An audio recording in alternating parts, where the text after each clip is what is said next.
Hey there, want to add bullet points in Gmail on your PC? It's super easy. Let's break it down. First, open your preferred browser and log into your Gmail account. Now click on Compose to start a new email. Once you are in the email editor, type out your content.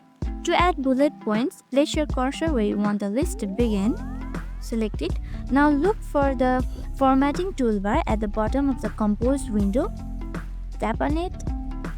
Now click the three dots at the far right.